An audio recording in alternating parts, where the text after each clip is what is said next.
আমি আজকে এঁচোড় চিংড়ি রান্না করব, তার জন্য এঁচোড়টা সেদ্ধ করে নিয়েছি আর মাছটাও ভেজে নিয়েছি, চিংড়ি মাছটা। আর মশলা কী কী লাগে দেখিয়ে দেবো। এখানে আমি পেঁয়াজ কুচি, টমেটো কুচি, আদা রসুন বাটা, জিরে বাটা, হলুদ, লবণ, লঙ্কার গুঁড়ো, ধনে গুঁড়ো নিয়েছি অল্প পরিমাণে। দুটো দারচিনি দিয়ে দিলাম, দুটো শুকনো লঙ্কা দুটা দিয়ে দেবো।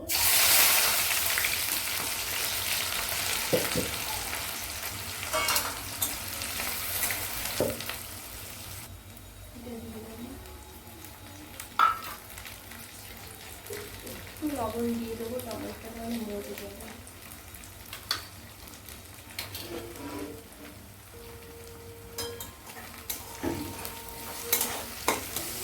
একটু ধুয়ে নেবো, চামচ মতন আদা রসুন পেস্ট করা, এটা একদম শিলে বাটা, মিক্সি ব্যবহার করি।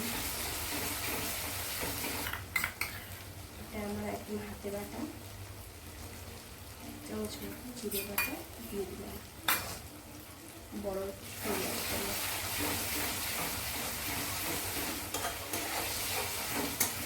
অল্প পরিমাণে দিয়ে দেবো।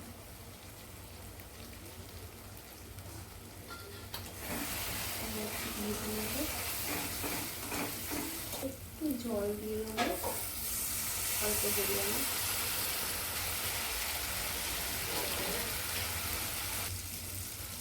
এঁচোড়টা আলু আর এঁচোড় এভাবে আমার মা কেটে দিয়েছে, বেশ সুন্দর হয়েছে।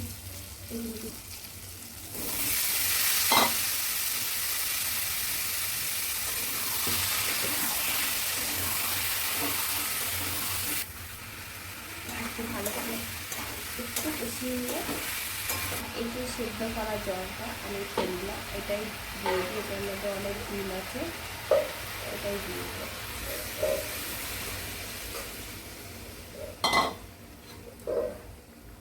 দেখুন কালারটা দেখছি, এর মধ্যে বানিয়ে দেখবেন, খেতেও ভালো লাগে।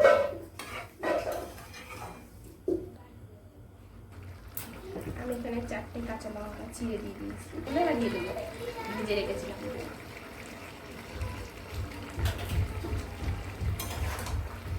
চিংড়ি, ওয়াও,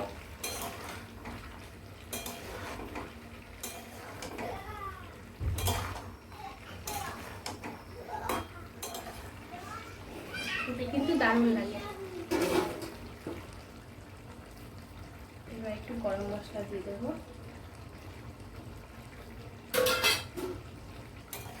একটু ঘি দেওয়া যায়, কিন্তু যেহেতু চিংড়ি মাছ দেওয়া আছে ঘিয়ের প্রয়োজন নেই, চিংড়িতেই টেস্টি আনবে।